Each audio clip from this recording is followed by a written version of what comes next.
E pensando em você que está nesse momento aí super preocupado com as suas finanças, te deixando com a cabeça cheia, com muita insegurança, a gente trouxe aqui alguém que entende muito desse assunto. Ela é economista, especialista em finanças, consultora, Mila Maia, e ela fala com a gente agora através do Skype. Boa tarde, Mila. Boa tarde, Cláudia, tudo bem? Tudo bem, um prazer muito grande poder falar com você e aprender contigo, né? A gente sabe que a população, de forma geral, está sofrendo, está muito apreensiva, com medo mesmo. Alguns já perderam seus empregos, outros tiveram uma redução de grande impacto em seus salários, e aí sem saber como é que elas vão ficar e vão conseguir driblar toda essa situação financeira. A gente tem a ajuda emergencial, que seria um passo, mas eu acho que tem outras medidas. Eu queria que você desse aí uma explanada para a gente. Sim, em primeiro lugar, muito obrigada pelo convite, é um prazer estar aqui com vocês. Eu vejo que boa parte da população não sabe tanto das medidas que o governo está colocando disponível para eles durante esse período de crise. O que mais se fala é o Corona Voucher, que é aquele auxílio de R$600 a R$1.200 por família durante 3 meses, mas que nem todo mundo conseguiu. Mas existem também outras coisas que o governo está disponibilizando para essa população. Uma das medidas é a antecipação do FGTS. Isso todo mundo que tem conta ativa ou inativa no FGTS pode estar antecipando esse benefício, só fazer a solicitação junto à Caixa Econômica. Existe também um outro benefício, que é o benefício de conta de luz. As pessoas que também têm um salário mais baixo, normalmente até um salário mínimo, eles podem estar pedindo para não pagarem a conta de luz do consumo até 200 kWh. E o que ultrapassar desses 200 kWh, a pessoa paga só essa diferença. Para isso, é só entrar em contato com a empresa de luz da sua região. Mas, fora isso, muitas pessoas me perguntam, Mila, ok, mesmo assim, faço antecipação da FGTS, não consegui o Corona Voucher, sou microempreendedor, o que eu posso fazer, né? Existem muitas outras coisas que as pessoas não sabem. Uma delas é para o MEI, que é as pessoas que são microempresários. Existe um benefício diretamente para esse tipo de pessoas, que foi uma parceria feita entre a Caixa e o Sebrae. Essa parceria ela vai disponibilizar em torno de R$ 12.500 para as pessoas, e você vai ter uma carência para pagar até 24 meses. Então, é uma linha de crédito que você pode ir na agência da Caixa e solicitar esses R$ 12.500, independente da forma como que você quer utilizar. Já as pessoas que estão mais preocupadas com folha de pagamento, existe também uma linha de crédito somente para a folha de pagamento, que é para os funcionários que recebem até R$ 2.090. Aí você pode ir no seu banco, qualquer banco, ele vai ter essa linha de crédito com juros muito baixos para você conseguir pagar a sua folha de pagamento.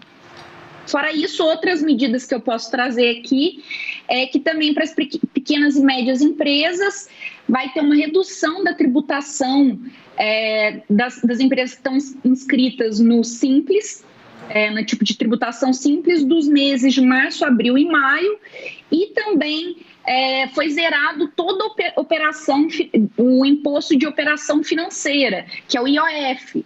Então, isso é tudo para que aquela pessoa que trabalha de casa, que tem a sua empresa, que tem seu negocinho e não conseguiu R$600, consiga outras formas de benefício, outras linhas de crédito.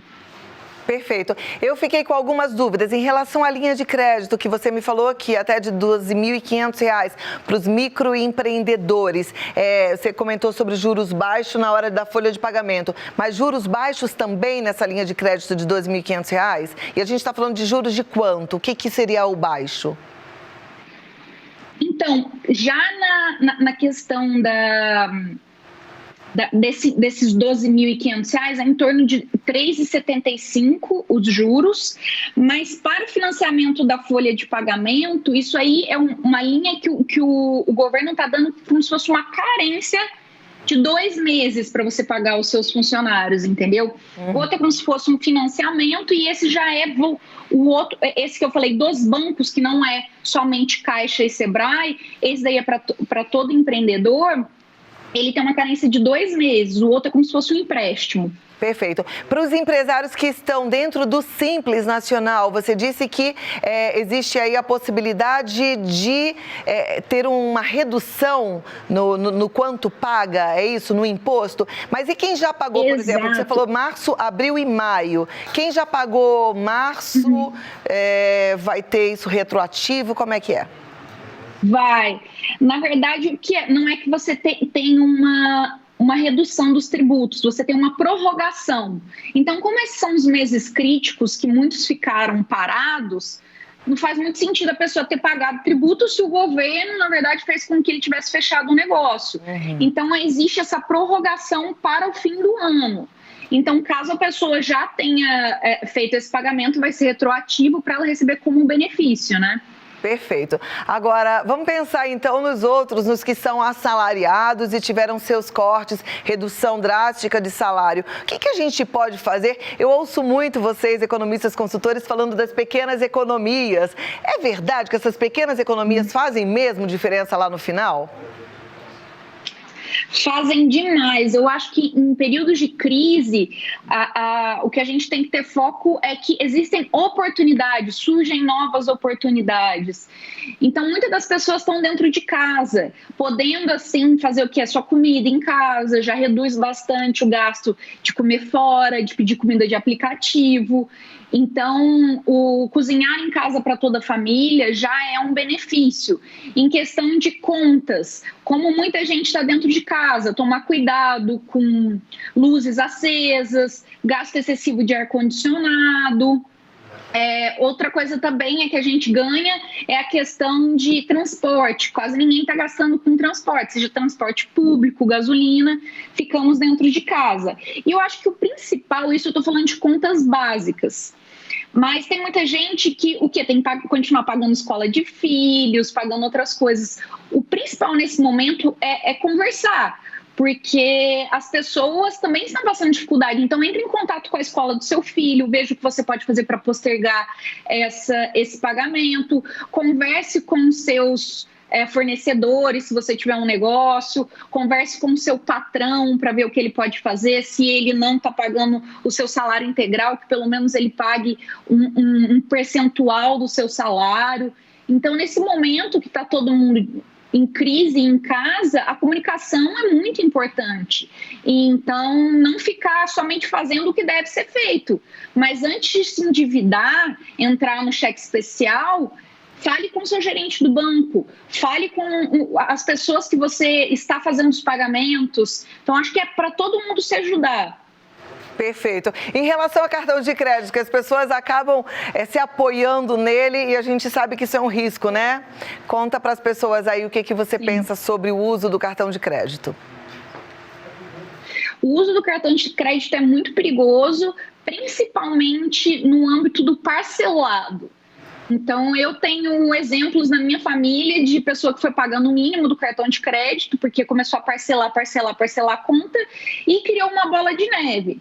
Então, a primeira dica que eu dou para cartão de crédito, para quem quer realmente usar cartão de crédito e não o de débito, seja por utilizar milhas, bote um limite no seu cartão. Porque não adianta nada você ter um limite se você não consegue pagar aquele cartão. Então, você começar a pagar o mínimo da fatura é a pior coisa que você pode fazer.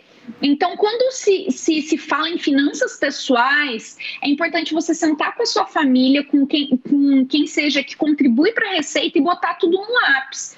Tudo que se recebe, tudo que se gasta e o que é destinado para o cartão de crédito e travar um limite, para que depois, quando a fatura venha, você não leve um susto. Perfeito. Mila, para a gente ir pegando todas as pontas, tem aquele nosso telespectador também que tinha dinheiro aplicado, que estava numa operação com risco maior e que de repente está super apavorado porque viu o seu dinheiro ir para o chão, né? Muita gente perdeu muito dinheiro. É hora de fazer o quê? É de ficar esperando, as coisas vão voltar ou procurar novas oportunidades? Qual é o seu conselho? Excelente pergunta. Muitas pessoas estão com essa dúvida.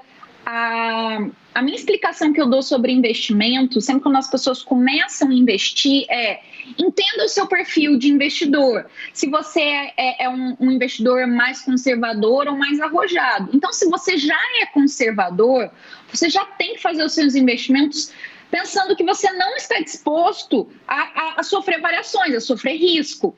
Então, escolher mais investimentos em renda fixa, como um certificado de depósito bancário, um CDB de um banco de segunda linha, que são bancos menores, pagam melhor, um tesouro direto, poupança não, quem sabe uma LCI, uma LCA, que são letras de crédito que você não tem que pagar imposto de renda. Mas para aquelas pessoas que já estavam em renda fixa, que estavam na Bolsa de Valores, já sujeitos à oscilação, qual a minha sugestão? Em primeiro lugar, independente do seu perfil, se você é conservador ou arrojado, sempre diversifique. Porque se você estiver alocado na Bolsa, mas também estiver alocado numa renda fixa, você não vai estar colocando todos os seus ovos de ouro numa cesta só. Então, a diversificação é muito importante para qualquer investidor. Para esse investidor que está vendo os seus investimentos de renda variável oscilando muito, o que eu falo para ele é dar uma olhada como é que está a sua carteira. Será que você não está investindo em empresas que sofrem muito com essa desvalorização cambial que a gente está passando, que agora o dólar está estourado? Não seria melhor migrar, então, para empresas que, na verdade, ganham com a desvalorização? São empresas exportadoras, muitas vezes empresas que exportam commodity, ou empresas que são com mercados focados que estão valorizando. Mas isso eu estou falando a nível de curto prazo. Porque quando você investe numa empresa, você tem que investir visualizando o crescimento dela a longo prazo. Uma empresa que tem uma perspectiva de boa geração de caixa a longo prazo, uma empresa que, por mais que as crises aconteçam, porque olha só o nosso país, a gente estava passando por uma crise da pandemia do coronavírus e agora estamos numa situação de também crise política. Ambos afetam a Bolsa, ambos afetam o PIB. Então, a gente tem que focar em empresas que, independente das crises, elas são boas pagadoras, elas têm uma boa rentabilidade a longo prazo. Mas para aquele investidor que não tem paciência de ficar escolhendo ações, ele já pode investir num fundo, que ele vai ter um gestor que vai fazer o gerenciamento dessa carteira a partir da situação. Então, um fundo multimercado, que vai ter renda fixa e renda variável no mesmo fundo, ou um fundo de ações que vão ter várias ações em só um fundo. Perfeito, muito boa explicação. Mila, foi uma alegria muito grande de falar com você. Só para terminar agora, tem um monte de perguntas chegando aqui sobre as promoções que estão aparecendo. Essas promoções de última hora, elas representam uma vantagem ou um risco? A gente deve aproveitar esses preços baixos ou é hora da gente segurar um pouquinho e não gastar de fato? Então, essas promoções vêm uma forma das empresas que estão paradas tentarem também garantir a sobrevivência. Então, eu vejo muitas empresas também oferecendo oportunidade de voucher. Então, na verdade, você compra um serviço que você vai fazer no futuro, mas com desconto, alguns descontos de frete das empresas que estão focando mais no mercado, no e-commerce, agora que as suas lojas físicas estão fechadas. Então, a minha dica para isso você precisa do que você vai comprar? Você não consegue viver sem aquilo? Se você não consegue viver sem aquilo, é uma coisa que você está acostumada a comprar, um serviço que você está acostumada a utilizar, então é um bom negócio. Você vai estar economizando algo que supostamente você vai utilizar. Mas minha mãe dizia isso para mim: você consegue viver sem? Você precisa. Então, se você precisa, compre. Mas se você não precisa e consegue viver sem, economize esse dinheiro, invista. Guarde, faça uma reserva de emergência, que é muito importante a reserva de emergência, principalmente para períodos de crise ou de emergências que a gente não tem noção na vida, como um problema de saúde, um problema dentro da casa, um desemprego, um carro que quebra, né? Tá certo. Mila, muito obrigada. Mila Maia, economista, especialista em finanças, aqui conversando com a gente. Siga a Mila lá no Instagram. Mila com 2 L's, Mila Maia. E até a próxima, viu? Muito obrigada. Muito obrigada. Até a próxima, Até. Cláudia. Abraços.